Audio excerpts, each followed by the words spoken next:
Dulu zaman sahabat yang ngalami seperti itu. Nabi misalnya dapat wahyu alladzina amanu wa lam yalbisu imanahum bidzulmin ulaika lahumul amnu wa hum.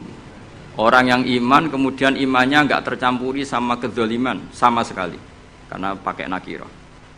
Iman yang tanpa zalim sama sekali itulah yang aman. Ulaika lahumul amnu. Sahabat punya tafsir sendiri. Karena pikiran mainstream di sahabat, zalim itu wa tusya fi ghairi mahalli. Meletakkan sesuatu yang tidak pada maka mereka bilang ayyuna lam yazlim nafsah. Wah, kalau iman syaratnya gitu ya berat ya Rasulullah. Siapa sih yang enggak pernah zalim? Terus Nabi ngendikan laisa huwa kama ta'nun. Sebagian riwayat laisa huwa kama taqulun. Oh, itu enggak yang seperti kamu bayangkan.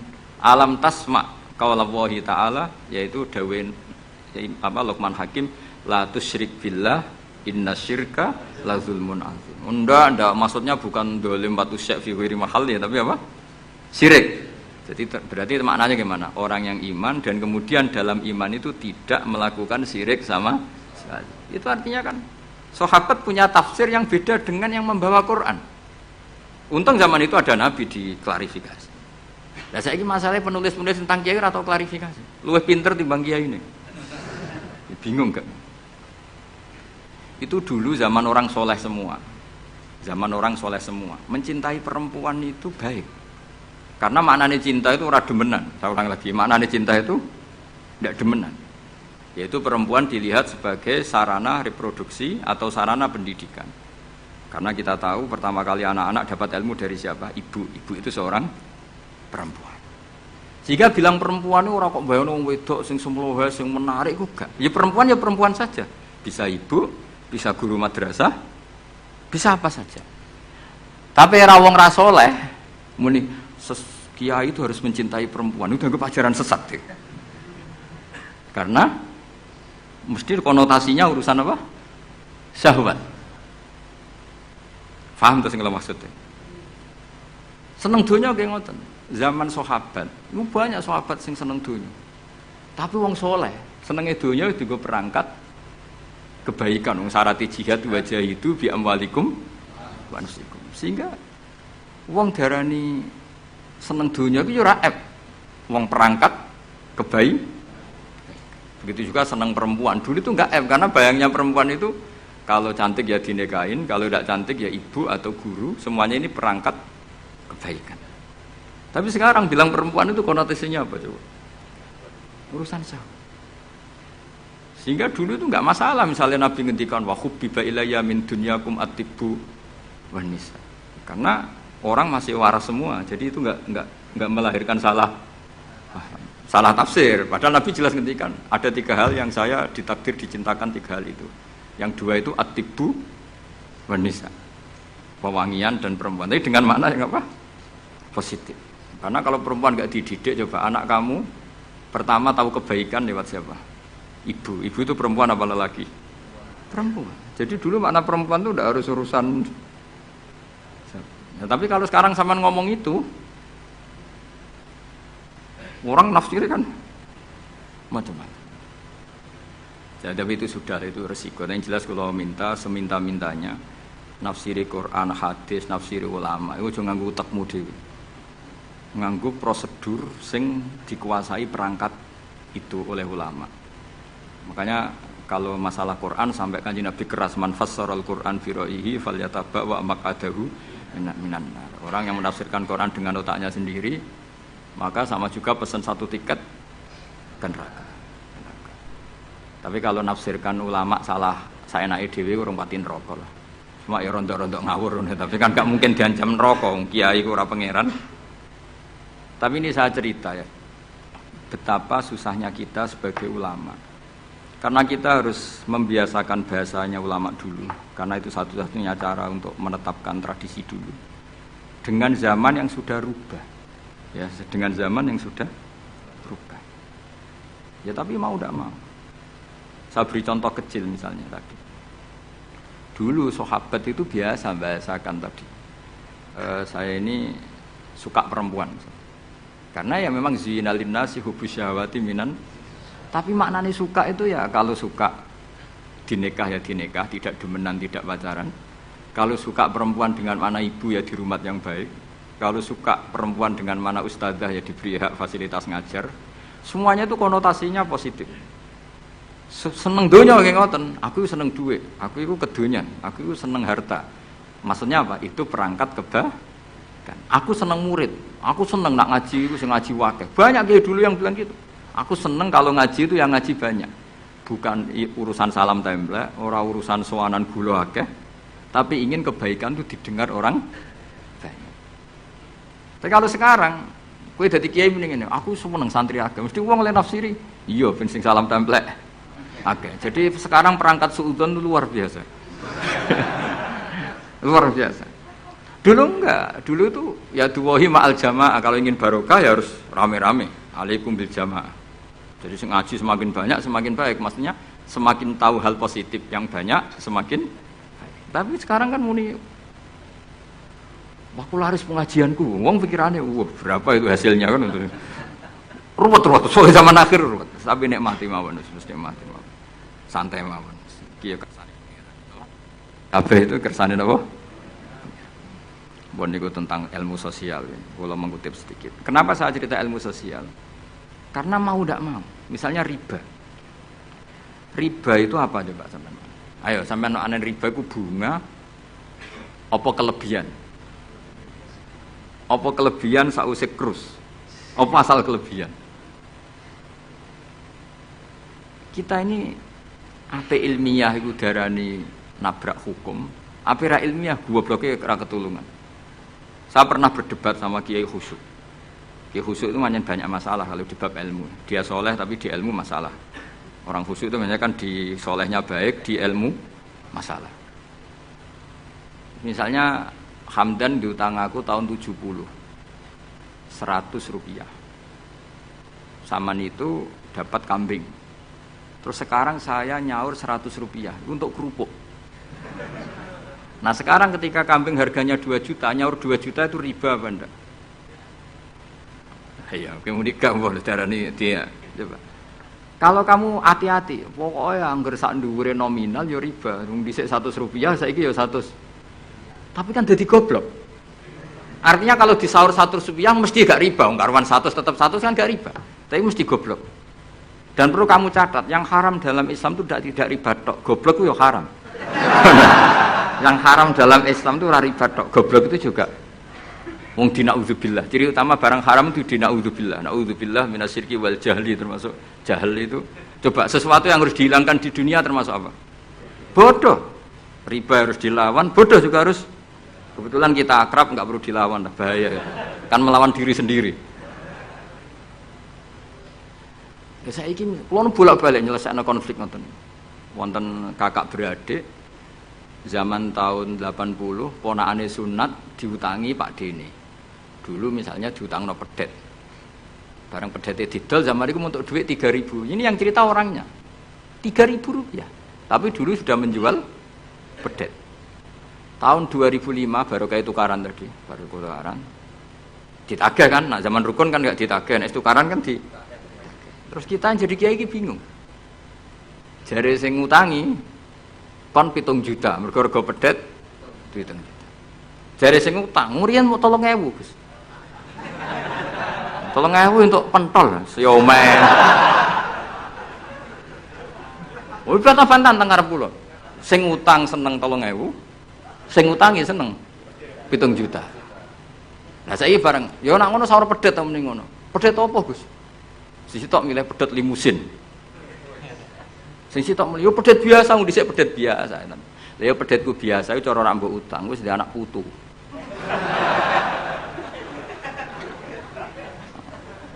Coba tahun 70 nak duwe anak putu wis. Oh luas kok ndek. Tapi jare sing utang, lah anak mati. Coba kalau kamu jadi kiai itu coba mau apa coba? Mulane wong dadi kiai iku berat-berat iku. Ora berat iki, konsultan hukum iku sampean dadi pengacara, menang ra menang nak sing kelas Jakarta iku sak miliar. Nak kelas kabupaten jek 5 juta. Dadi kiai gak salam templek 20.000 taruhane swarga neraka. Wong desa paling salam templek 50.000 20.000. Takokane nek dijawab kliru swarga. Ane kula anggere dalu sing rayu pangeran Gusti wis pantese kula mlebu swarga. Wong ra melok utang kok melok mikir. Murwat. Nggih wonten tiyang setengah demenan, setengah nikah niki lapure mbek kiai. Wonten rondo ku ayu. Wis rondo ayu ning ndi menarik sunatullah. Dirabi tiyang. Dirabi tiyang di masna lah, sirri. Suatu saat rondo iki wis ora seneng mbek sing lanang. Jare rondo iki muni wis dipegat. Sing lanang digoleki wis ora ono. Ketoke ya rong megat. Nah cara hukum itu kan terus kene dadi kiai melok bingung. Bingunge iku nak merondone ayu kita tambah bingung meneh, kita rabi ta ora malah bingung meneh. Nah. Ora mboten bingung hukume, nak iku ora kowe selera-seleramu. Enggak, kula mboten kepikiran. Bingungnya gini, kita ini kan menghadapi dua hukumnya Allah Ta'ala. Nak delok tolak dan ndak tolak, berarti cara al-aslu adamuhu. Berarti kalau mungkin tolak, mungkin ndak, pilihannya tidak tolak karena al-aslu adamut tolak. Tapi kalau melihat al-musaddaq fil uqud itu biqauli arbabiha atau qaulu arbabiha. Padahal ini perempuan ini mengklaim sudah ditolak. Pertanyaannya, wilayah tolak itu tidak milik perempuan. Kita harus mengkonfirmasi sama lelakinya karena yang punya wilayah tolak itu lakinya ora iso dihubungi. Pernah bisa tak hubungi tak tanya, "Kang, bojomu wis pegat ta urung?" Urung lek Gus, lumayan nggo cadangan. Pusing meneh kan. Dilaporane KUA ora resmi. Coba kira bingung iki dadi kiai. Ngukumi salah neraka. Ngukumi bener ora melok ngeloni wis jajal gak pusing. Kan ora ono untungi. Salam templek mau 20.000 iku. Lho kira ora rasane dadi kiai. Akhirnya kula nak ketemu sing lanang tak pamuk. Kowe nak kepengin ra mlebu neraka, nak megat-megat nak ora-ora. Mergo Quran iku paling anti iku fatadzaruha kal muallaqah, ngembahno wedok iku koyo gantungan, kawin ora. Kowe iku mungkin kira mlebu neraka lewat gak megat, tapi iso mlebu neraka mergo mangkelno aku tak omong ngono. Aku donga aku ra pati mandi lah, tapi nak ndongak mlebu neraka, kowe mlebu neraka ketoke mandi om. Mangkel wong. Ya mun Gus tak pegate ben jelas aja ben jelas. Karena ngel-ngel orang juga. Makanya Allah itu anti betul kalau ada orang lelaki menggantung perempuan. Di antara pantangan yang diajarkan apa? Fala tamilu kullal maili fatadzaruha kal mu'allaqah. Karena dia ini mau butuh cadangan ngono tok. Nak lagi nenengan mbek bojone kok duwe alternatif. Mergo si wong iki zina moh, tapi kalong jatahe biologis ya moh. Wis ngono-ngono kan urusanmu. Aku sing pusing, mesti ditakoki hukume ya. Lah bolak-balik enak kiai sing terkenal gak ngalim ra ono wong takok. Mok wong rono dukun mandi ra mandi ngekeki ning ngarep. Penak ndi dadi kiai hukum mbek kiai dukun. Kiai dukun kan mandi ra mandi mukadimah segula 2 kilo. Nak mandi ditambahi, nak ra mandi gak ditarik. Aman kan? Nak kiai hukum ora. Ngomong halal haram wis repot. Nak salah neraka. Bener 20.000. Terus banget. Mane kula sering rayu pangeran Gusti, kula niku pantese mlebu swarga. Salah kula kathah las, pokoke pantese mlebu swarga. Jadi, mboten urusan GR mboten, jenengan pantese ulama mlebu swarga. Yo repot. Pemene urusan kawin, riba. Karena kita ngadepi hukum sing rubahnya itu Masya Allah. Ya kayak tadi misalnya kue anut uang itu tidak turun. Darani goblok. Wong gladak kula yang sekarang dinyang wong 200 juta sekarang itu. Itu dulu buyut saya kata ibu tukune mau 700 rupiah. Karena uang dulu kan ono sen, di bawah sen ada lagi, di bawahnya lagi ada lagi. Jadi 700 rupiah itu. Nah saiki misalnya Gladakku tak dol Rp700. Iku nggo tuku gentenge tok ya ora cukup. Makanya kita ini jadi bingung kan kalau ngukumi utang piutang di masa lalu itu dikrus pakai apa? Ada ulama yang mengatakan dikrus pakai emas. Rp700 zaman itu kalau digramkan dapat berapa gram? Ya memang itu paling gampang. Sampai sekarang ya kita pun seperti itu. Misalnya makanya untungnya pangeran itu luar biasa ya. Perangkat itu tetap ditetapkan sama Allah. Misalnya gini, ada orang konflik utang piutang di depan saya. Tak takoki pedet zaman itu regine pinten, Mbah? Zaman itu 700 Gus atau 3.000. Ya sudah kita tanya di apa itu? Di apa sajalah tanya yang ahli-ahli emas itu tahu. Zaman itu Rp700 atau 3.000 dapat emas sekian gram. Mau ndak? Jadi Allah itu menyediakan perangkatnya. Dalah kula nu kathah kanca akrab sing bakul emas. Jadi kula nu akhirnya takok, jek iku golek referensi emas tahun 70 itu 3.000 untuk pirang gram. Ternyata ya wis entuk akeh. Karena polanya sama, napa? Emas itu kan sama terus sampai ila yaumil kiamat. Makanya bank di dunia pun, World Bank maupun BI sampai sekarang acuannya tetap harga emas.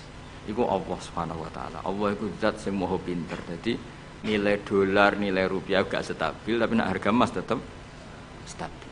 Artinya gini, kalau kita utang 1 juta zaman itu kok untuk emas 2 gram, 10 tahun kemudian ya sudah, pokoknya emas 2 gram. Meskipun sekarang harganya 4 juta. Paham ya? Jadi tetap Allah itu damel perangkat. Akhirnya kula ya dadi ulama ya rapati bingung. Yus pokoknya kruse emas iku piro? Iki nak kowe anut aku. Mungkin sing mbok takoki aku. Nah nek anut aku ya aja takok aku. 20.000 ngajak neraka ngono.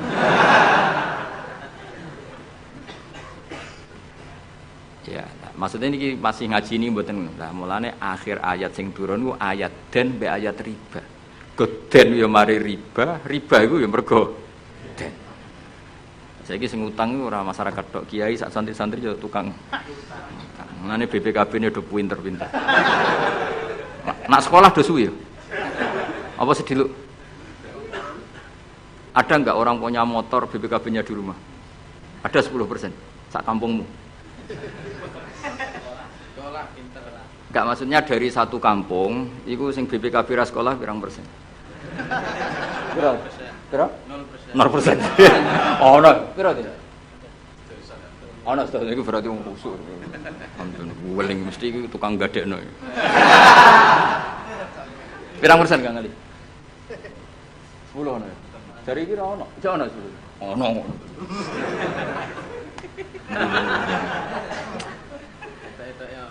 Pirang persen? Sedoso tok. Kalau sertifikat tanah? Akeh ndi? Maksudnya lebih akeh sekolah ya apa akeh ning omahe? Oh, berarti nak motor, mobil akeh sing sekolah. Nak rumah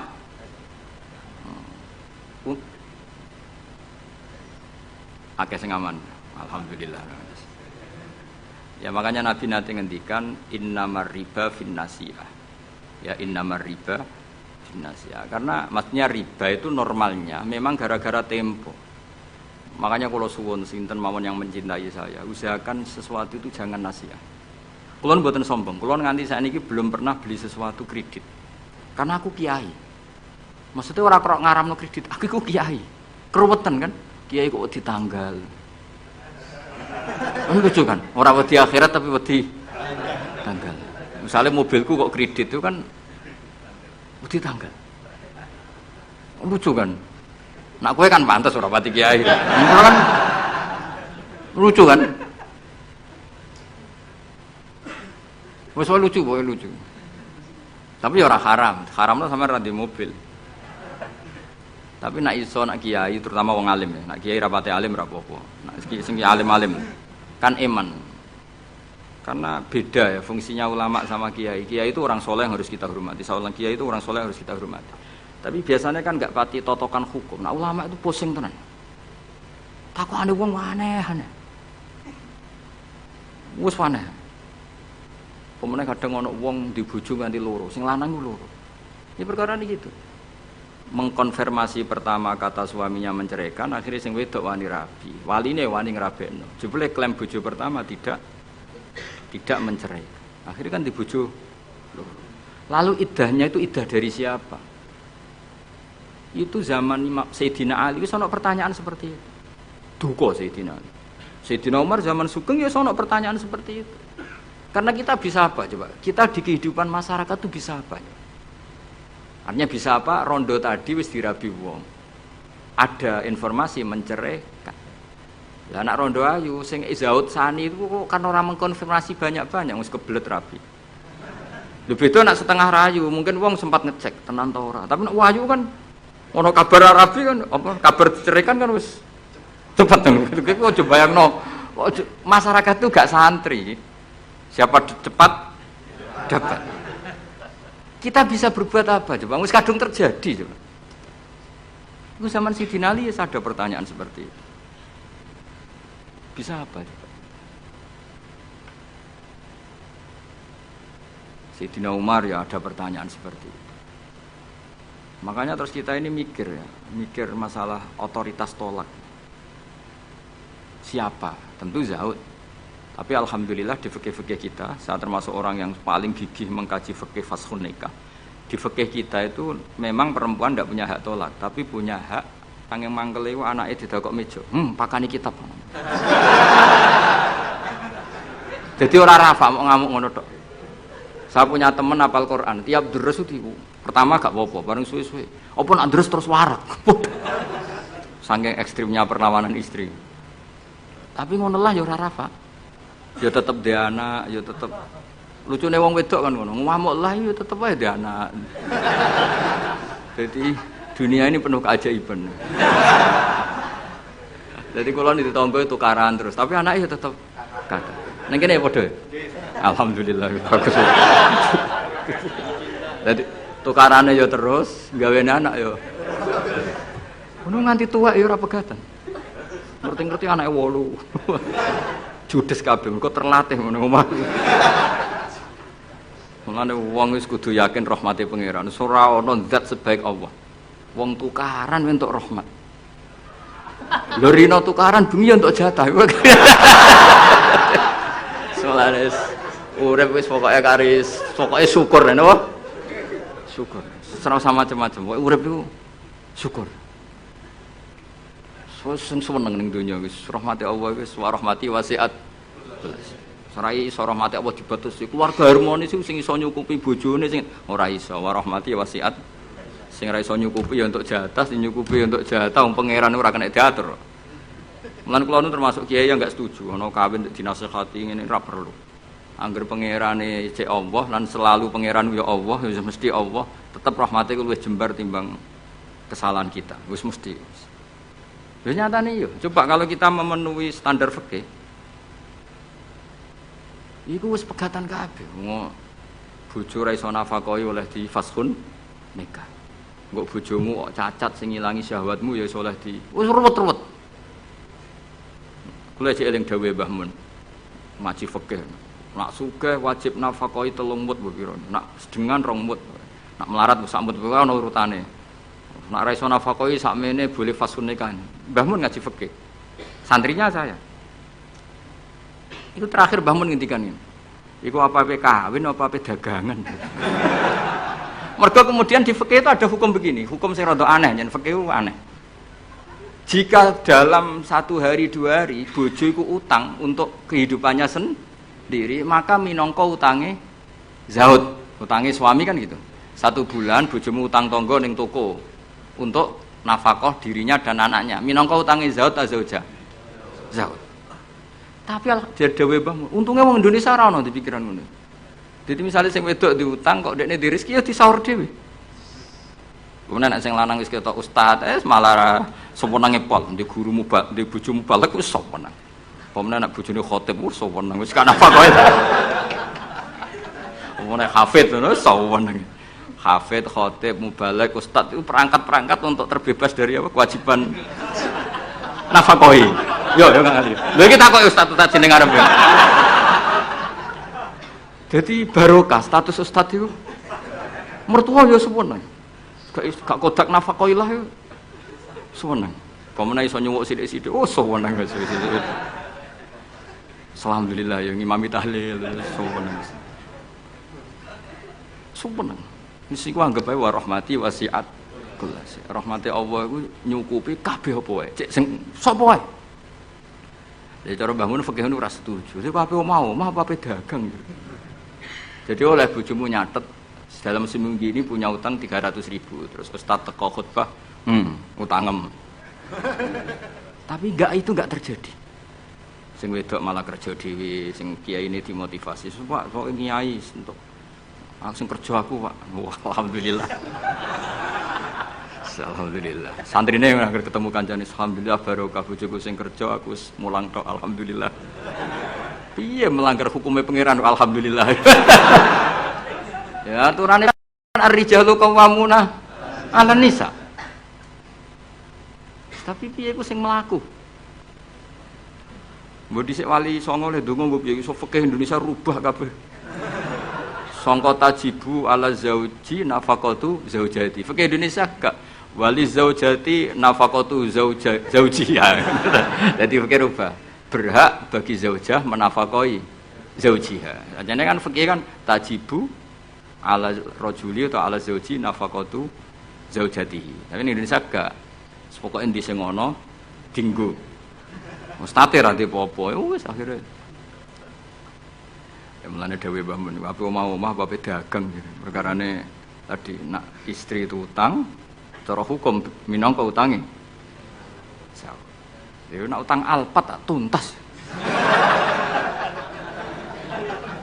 Maksudnya utang sing go harian, utange alpat Fortuner ya kakuati ya. Pemene kartu kredit wis. Cerita ya, jadi Allah ini pun menyindir kula jenengan. Jadi ayat sing paling panjang ning Quran itu ayat 10. Mergo anggere wong diutang mesti ruwet urusan.